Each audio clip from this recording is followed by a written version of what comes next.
Back with Coach Kevin McMillan, UT Martin Wednesday, set to take on Southeast Missouri and Cape, and then Saturday a doubleheader with Morehead State.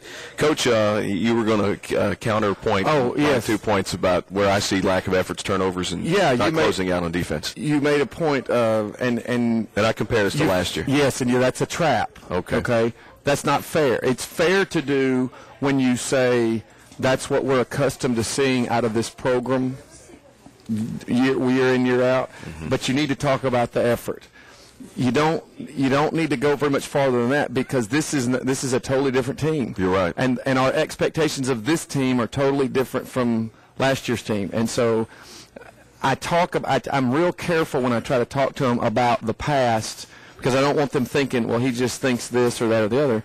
No, that's almost like comparing one kid to your brother. Yes, it's very much like comparing your children. Yeah. You know, that's not fair to do. There are certain standards that you have for your family that are going to be universal for all your kids, but each kid is different, and you need to expect the best out of that kid.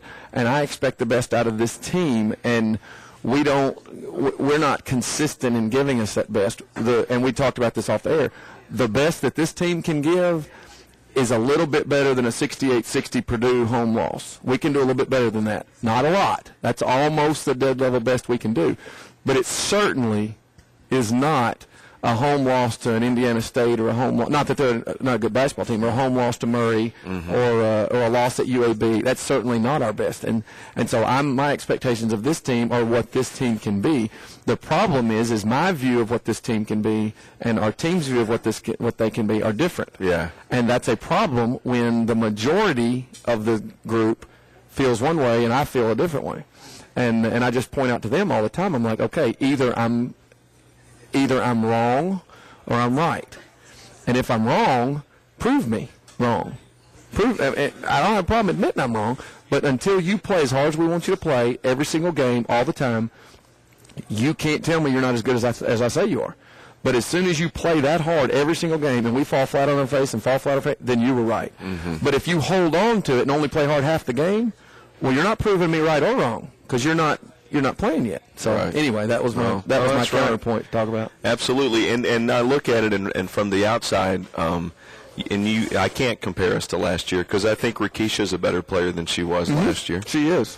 Shelby's done better than she did last year. Heather and Jasmine continue to put up good numbers, and that's hard to understand, but it's not the same team. No, it's different. Chemistry's different. Everything off the court's different. And I don't know if there's ever a way to put a point total on how much kids care about each other. But that's the one thing that was phenomenal about basically the first 3 years we were here. That first year, that bunch of kids that played those 6 kids, unbelievable. You talking about caring about each other and having each other's back was absolutely unbelievable. And we've had that for a couple of years, and this bunch is not quite there yet. And you hope that they'll understand that, and if they don't, I'm supposed to make them understand that. Let's hit some highlights real quick before we talk about Southeast Missouri. We're about out of time. I thought this was interesting. The other night, Katie Schubert had 10 rebounds in the first half. Are you kidding me? Even though we lose to Belmont, she ends up with 13 rebounds. That's the most rebounds in a half, and you mentioned that first team, since Darnisha Lyles had 11 in the second half against Murray State. She continues to impress me with her ability to do a lot of things and not make a lot of mistakes. She is a glue player. Yeah. She can fit in a lot of different places and do a lot of different things for us. But the thing I'm disappointed here, I'm unbelievably impressed with her, but she finished with 13, and I'm like, golly, you got 10 in the first half. Get 17, get 18, come on. I thought she might have 20. It was amazing how many she had. You're fourth in the nation in three-point field goals per game at 8.9 trays. Missouri leads the country with 9.5 three-pointers per game. Obviously, you've got good guards, and with Schubert in there, along with Butler and Newsom, you can shoot the three. Is this by design? And I've asked you this in years past. Are you one of those coaches that benefits from the three-pointer, or is it the talent that you have on the floor that allows you to do that? Probably a combination of both. We don't set out to shoot threes, but we just set out to take open shots, whatever they are. And a lot of times when Butler and Newsom are trying to drive and people are trying to keep them from getting to the rim, we end up with open shots. So that's not by design at all. I was worried about Heather the other night. She's one three-pointer to getting 64, closing in on the NCAA Division I record for most games with a three-pointer made. The record is 69. and she extended her streak of double-digit scoring games to 81.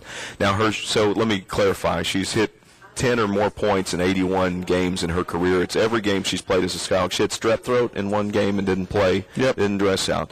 And then in 64 consecutive games, she's hit a three-pointer. And she struggled from the field some nights, but she does not hang her head and stop shooting. She better not. Right.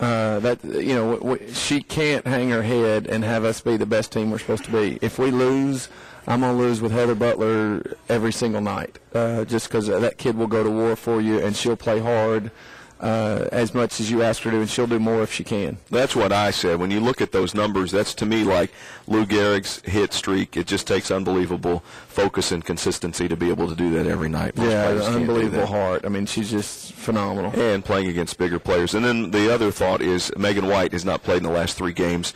Stress fracture in her left foot. How is she? Not good. She says the doctor says she's out for the year. She says she's not. The doctor has said, okay, fine, if you can play on it, that's fine, but I don't want you practicing. And so she's hanging on by a thread, and that's really killing us. She's not out there. I don't know if people understand the impact that she has on us. She shoots the ball so well. She plays so hard on it. She was drawn the other team's best player on defense, and she shoots the ball so well, and she's a great passer. She was making passes that Taylor Hall made last year. And so you take her out of the equation, too. I mean, that's a big, big, big blow. She's maybe back Saturday. She thinks she's going to be back Saturday. I don't think so. Is it one of those injuries where you just play through the pain, or can she actually make it worse? She can make it worse. She could break it if she stayed on it. Probably not with as few games as we have left. But Megan is not an unbelievable athlete. She does not need any part of her body hurting to play at the level that we need her to play at. And when she's got that stress fracture in her foot, she can't run like she normally can. And she's already got a knee. Well, here she comes with a boot on as she walks in, and she better have that boot on, or I'll be slitting her tires. But she, you just joined us, that was a joke. Yeah, that's right. Sorry. That was a reference to the early part of the program. If we really need her back, and we're hoping and praying that maybe Saturday she'll get to play, and if not, maybe the next one. But our fingers are crossed and hoping, because she is such a, and if you don't know a lot about Megan, she's an unbelievable great kid too, and it's just a blessing for us to have her out there, because she's such a team player. Okay, Coach, we'll talk about SEMO. We'll talk about SEMO Wednesday night, and look forward to seeing you. Thank you so much. And the question that I'll have for you will be, what percentage is your pie? Oh, wow. So get ready. All right, I'll think about that. Thanks for the homework assignment there, Coach. UT Martin will play Southeast Missouri Wednesday. We go on the air at 6 with a 6:30 tip-off. Coach Jason James joins us in a moment on the UT Martin Skyhawk Sports Network.